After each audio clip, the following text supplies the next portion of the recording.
Hi friends, welcome back to Locally Raised. It's a beautiful, cool morning here. It's already feeling like fall in the mornings, which I love. I didn't expect it to come this early. And I have the house to myself, which is very rare for me because I have kids who aren't school-aged and John works from home. But this morning the kids are with their grandparents and John's running errands for a couple hours. So I'm gonna take advantage of this stillness and this peace and spend a morning in the kitchen processing some things from the garden. If you're new to Locally Raised, I'll just give you a little bit of my story. A couple months ago, was a professor living in Texas, and I'm now in Pennsylvania and spending time at home as a stay-at-home mom, and I'm trying to really spend some time growing and raising food for my family and sourcing food from local farmers. So it's not new to me to have a garden, but it's new to me to have a big enough garden that I have to preserve things. And any of you who have a garden with some tomato plants in it are probably dealing with lots of tomatoes on your hand right now. This is what I want to deal with today. So I've got some cherry tomatoes, some slicing tomatoes, some paste tomatoes. This is my harvest table. Down here I harvested potatoes and carrots this week, but I'm not going to tackle all of that today. Only so much can happen in a day. Today is going to be tomato day. I will count it a success if this table has nothing left on top of it by the end of the day. So for the last couple weeks, maybe 2 weeks, the tomatoes have been coming in steadily, and I've been making salsa, and we love salsa. We eat it every week. I've got about 12 containers of salsa in the freezer right now that will see us through the next couple months. I think I'm going to keep going with salsa because I've really been enjoying experimenting with recipes and just tweaking them and trying to figure out what my family's salsa recipe is going to be that's just suited to our tastes. So I'm going to tweak a little bit. I'm going to make something a little hotter today. John likes a hotter salsa, and the last few I've made have been mild. So I'm going to swap out my jalapenos for some serranos today and hopefully make just the right level of salsa for us. And then I'm also going to use up my cherry tomatoes in a pizza sauce. So I've got a recipe from Freeze Fresh that I'm excited to try out, and I'm ready to get to work.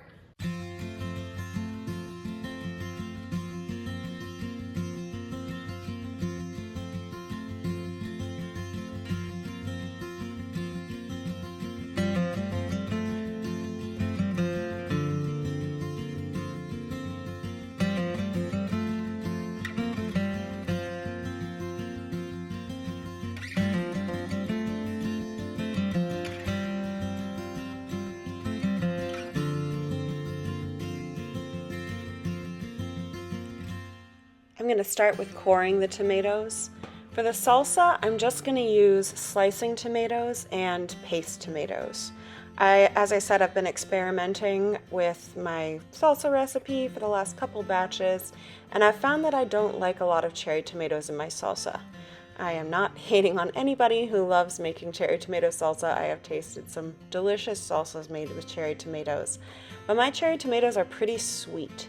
And when I made salsa with a good deal of them, I found that my salsa was sweeter and more watery than I liked. Of course, I know I can cook it down to thicken it, but I'd like to not have to. So I'm going to start with these slicing tomatoes and paste tomatoes, and they'll become the base for my salsa.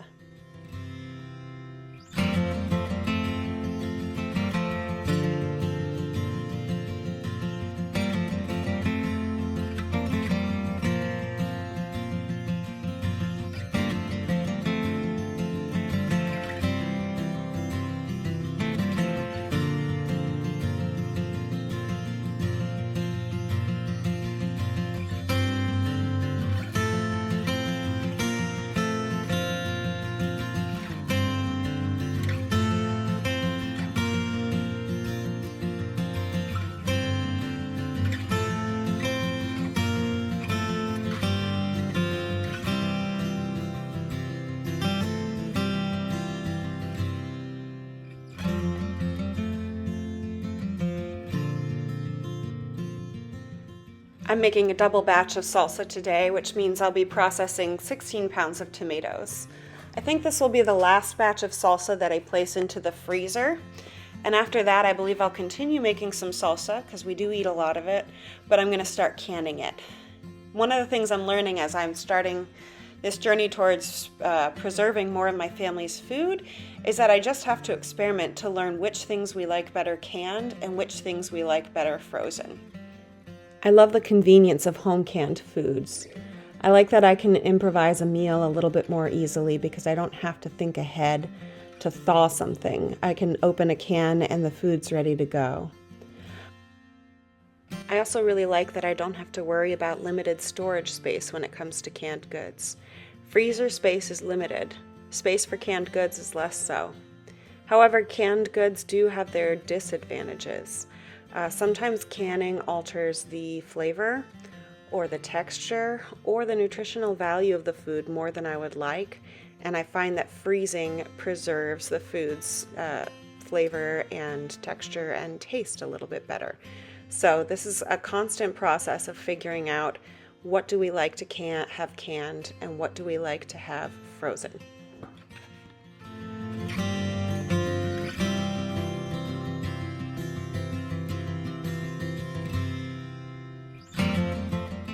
After I've cored each tomato, I sliced each tomato and placed it skin side up on the pan. It's important that it be skin side up so that when it goes under the broiler can char that skin. I initially sliced the slicing tomatoes in half, but I later went back and quartered them because I found that allowed them to cook more evenly. The smaller paste tomatoes were just sliced in half.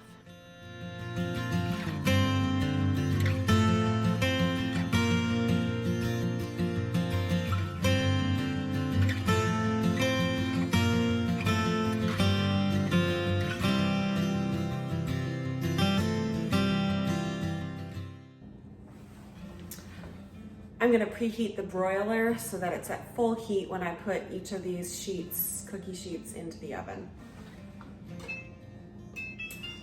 It's a little bit time consuming broiling one sheet at a time, but it's worth it. That charring that gets onto the skin, I really love that flavor. The first tray is going under the broiler. I'll set a timer for 7 minutes and check on it. I'm looking for the skin to have dark char on it.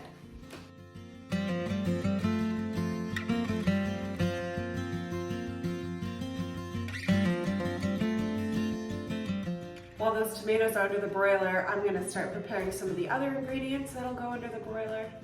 I've got onions and garlic from a local farmer. Hopefully next year that'll be from my garden, but I didn't grow enough this year and I've already used them up.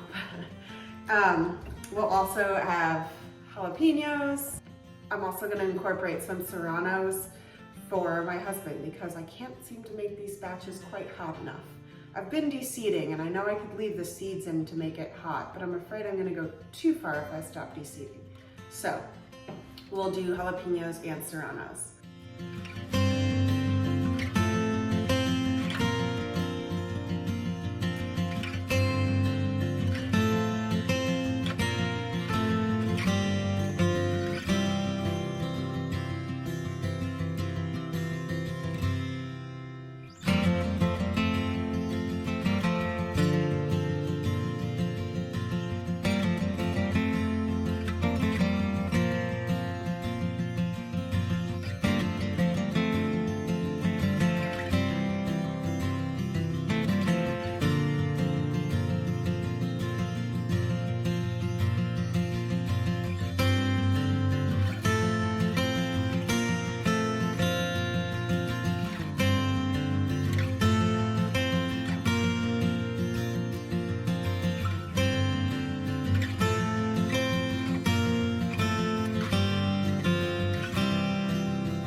From here on out, everything is a simple process of broil, blend, pour into the pot, and repeat.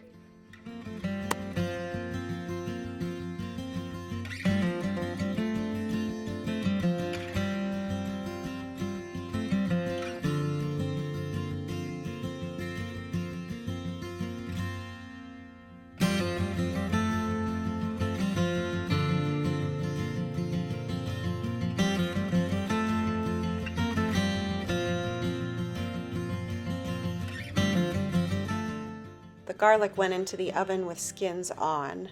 After coming out of the oven, the skins lift off really easily. They just need a moment to cool before they're ready to be handled.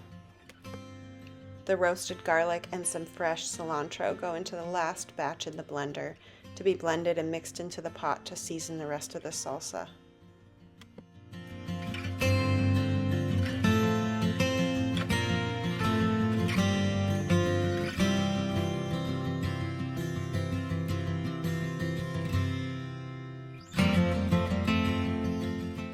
Finally, the salsa is seasoned with salt, cumin, and some freshly squeezed lime juice.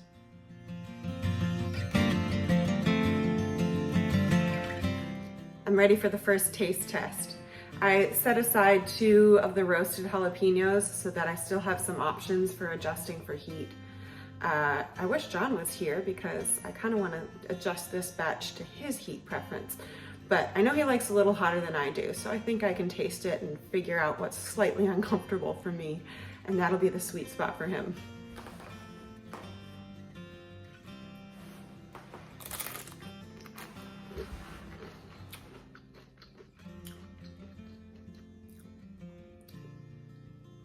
It has a little after heat, but it's really not very strong. I think I'm gonna get a spoon and see if I can get a better taste.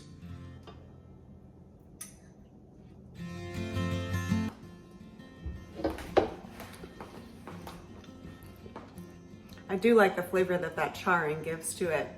I'm gonna incorporate those other 2 jalapenos. I think it could use a little more heat. I think you could also use a little more cumin. I'll add another teaspoon. I'm gonna give it one more taste. See if it's got a little more heat and a little more cumin.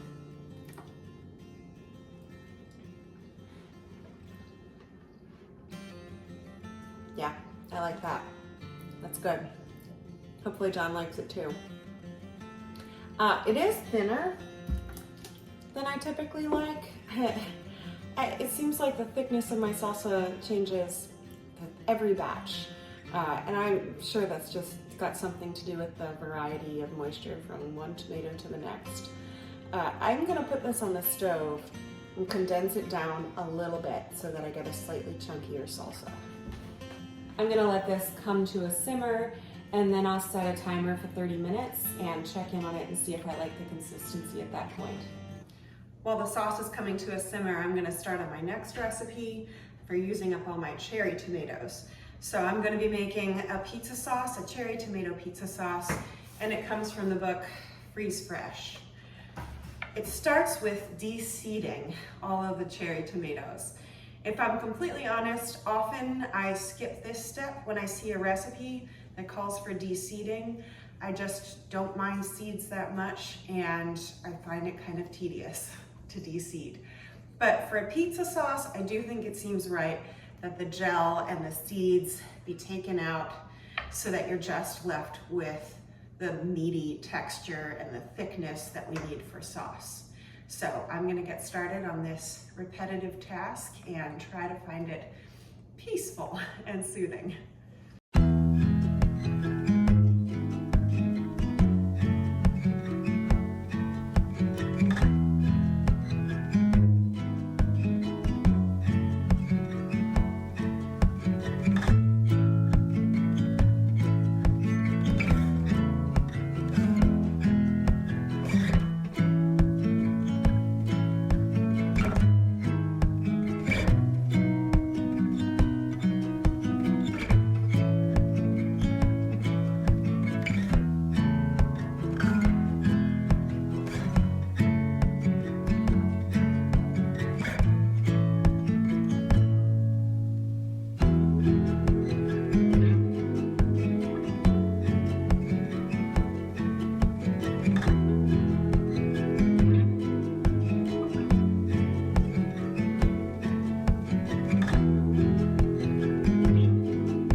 you've never de-seeded a cherry tomato before, it is a very simple process.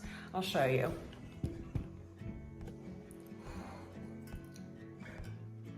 You just make a little cut in the bottom of the tomato, a slice and twist so that there's a place for the seeds to come out rather than them spraying everywhere. Give it a squeeze, and that's it.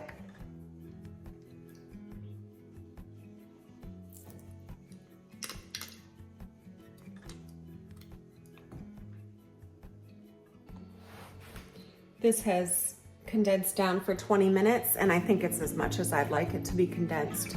So some foam rose to the top as it boiled, and I've skimmed that off.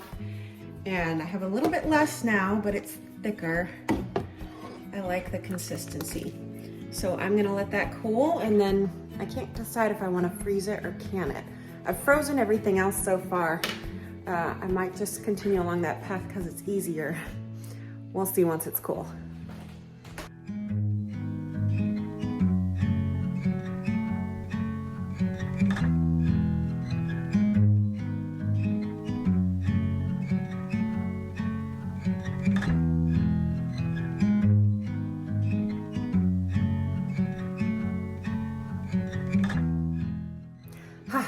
The cherry tomatoes have all been de-seeded, and the harvest table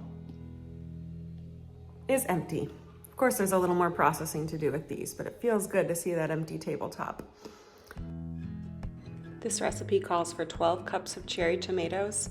I haven't actually measured these yet, and I'm pleasantly surprised to discover I have 16 cups.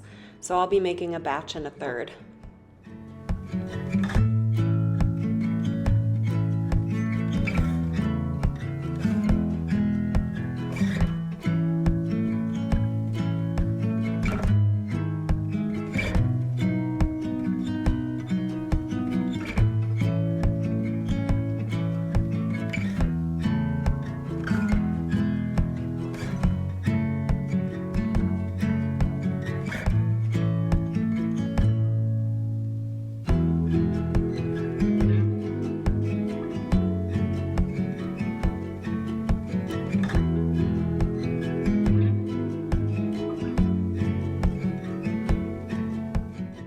While the cherry tomatoes are roasting for pizza sauce, we can follow up on the project that we started last week. So here are the herbs after a week of drying.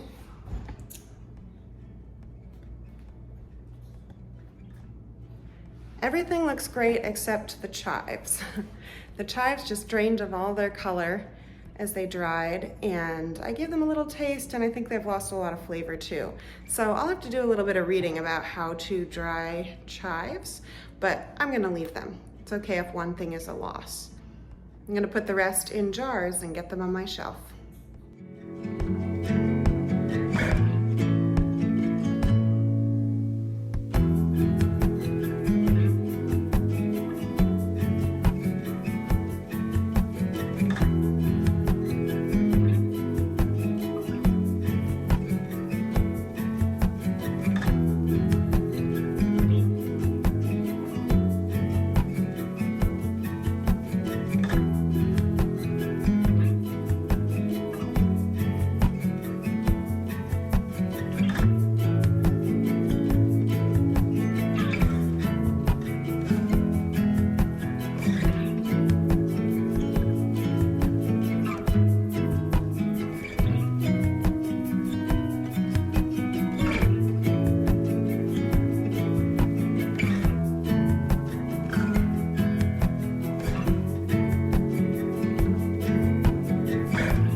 time to give it a taste.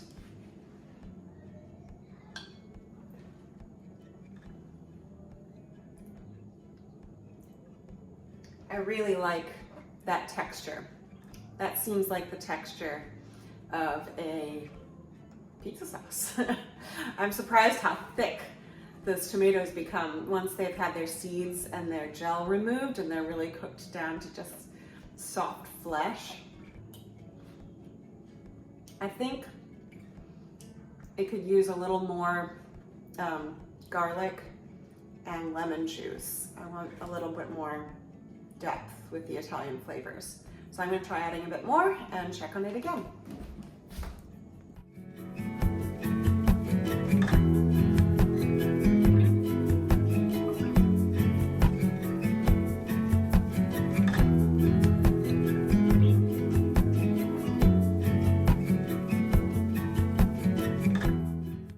All right, give it another taste.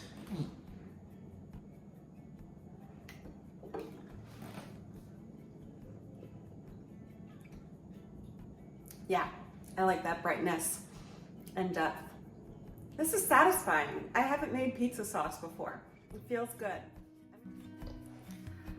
All right, I'm finally ready to put today's projects in containers.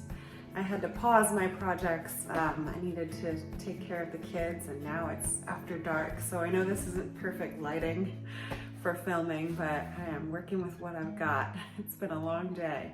I am ready to put the pizza sauce into these containers. They're just over a cup each, and so that'll be the right size for my use when I'm thawing them. So let's get this stirred up. I'm really pleased with this sauce. I love the taste of it, and it feels so fresh to have tomatoes from the garden and be seasoned with herbs that are right from the garden.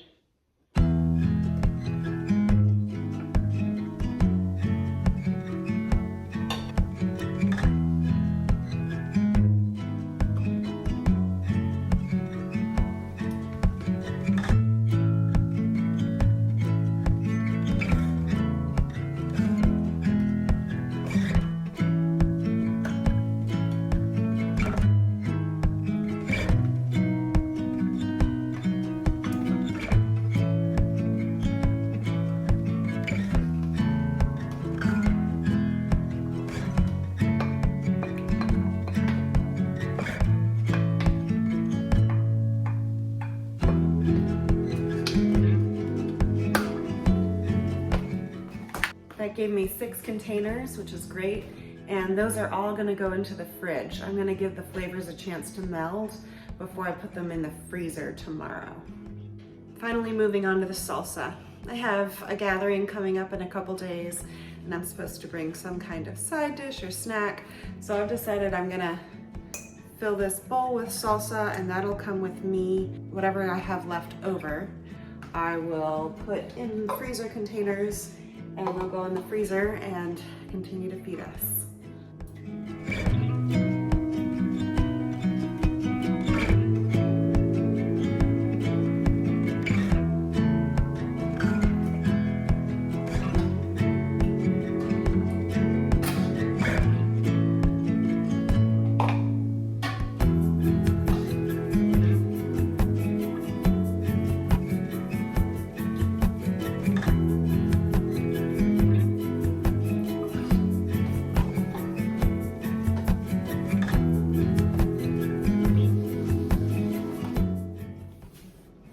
That's it. The tomatoes have been used up. So I've got a good bowl of salsa to share. I've got 6 containers of salsa for the freezer and 6 containers of cherry tomato pizza sauce for the freezer. Feels good. And if you take a look at my harvest table, it is clean and empty on top. Thanks for joining me for my day of using up tomatoes. I wish you happy gardening and preserving, and please remember to like and subscribe, and I'll see you next week.